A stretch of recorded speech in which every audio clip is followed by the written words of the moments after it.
Let us talk about what's happening in Seattle for a minute, because I have to just go back to this for a second. The officers are clearing out, the police are now clearing out the choppy CHAZ, the Chazzy Chop, that was a place of murder and vandalism and graffiti and rapes and all this stuff that I told you. I mean, I have to say, I do try to give you tomorrow's news today, but this was maybe the easiest prediction in human history. This is what happens when you get rid of the police.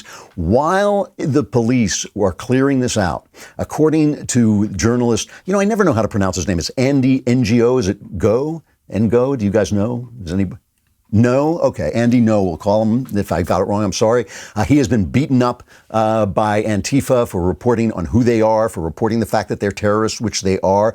He is reporting that as the police were tearing down this wreckage, this place of murder and rape and destruction, as they were tearing it down, Antifa was driving around in cars without license plates, carrying guns and saying, we're going to get you back. If we can't riot in this organized protest, we're going to riot all over the city. We're going to be committing acts of violence all over the city. This is Andy No is reporting this going on. So these are the people that Ron Johnson is caving into. These are the people, when you start talking about, well, should we have this statue? Should we have that statue? These are the terrorists. You are caving in to terrorists. And if you wonder why Donald Trump, everybody's, Donald Trump this and Donald Trump that.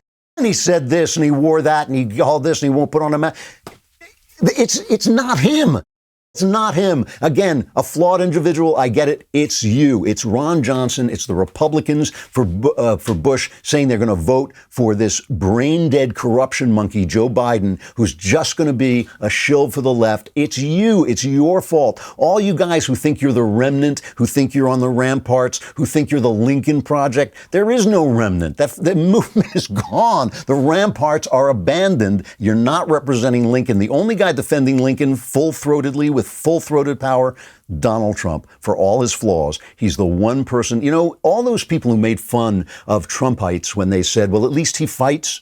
At least he fights. And everybody said, yeah, at least he fights, but he's Donald Trump. He's awful. And they kept saying, yeah, but at least he fights. Well, they were right. At least he fights. At least he stands up to these guys. And these people just abandoning this, abandoning our traditions, abandoning our statues, basically abandoning America. Are they going to show up? The New York Times is telling people that they should close down Mount Rushmore because it was on Indian land. So is the New York Times, by the way. And Mount Rushmore, nobody on Mount Rushmore ever covered up the Holocaust like they did at the New York Times. Nobody sculpted on Mount Rushmore ever covered up the communist starvation of millions of people like the New York Times did. Nobody at Mount Rushmore ever told a lie as blatant and destructive as the 1619 Project over there at the New York Times, where they're sitting on Canarsie-owned land owned by the Canarsie Indians.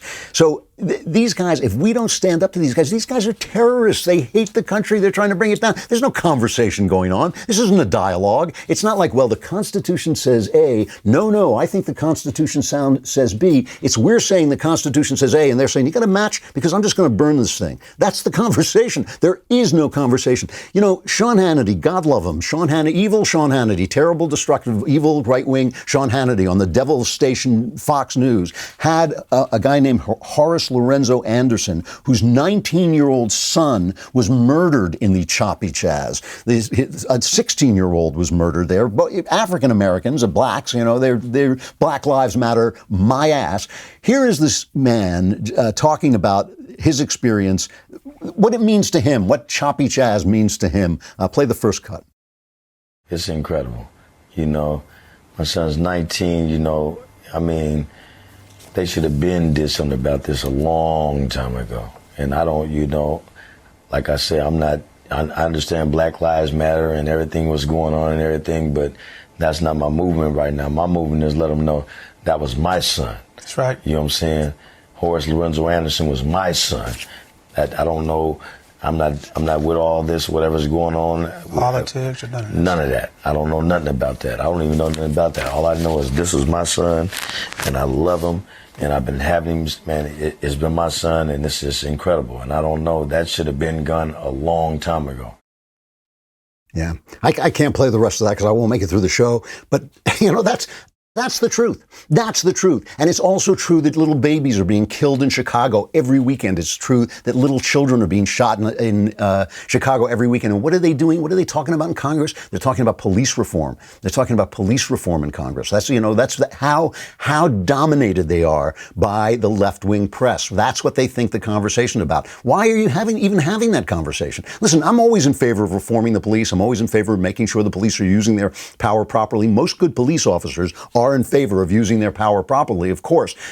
But why is that the conversation? Why do they get to set the American dialogue? Why do we allow, it's because in Washington they're surrounded by this ring of ignorance, which is caused by the press. We talk about building a wall on the southern border. They have built a wall around Washington, D.C. So Ron Johnson thinks that he is serving some higher purpose by getting rid of Columbus Day in favor of Juneteenth, because he's not talking to the rest of the people. He's not talking to the people. He's not reaching out to the people in this country who are watching this, I believe, appalled. They keep saying, well, Black Lives Matter is a popular movement. No, it's not. It just takes a while. It takes a while for the reality to filter in through the lies that the press basically amplifies. This video is sponsored by BlinkSale, the revolutionary invoicing software for contractors and small businesses. Spend less time billing and more time making bank with BlinkSale. Get a free trial at the link in the video description.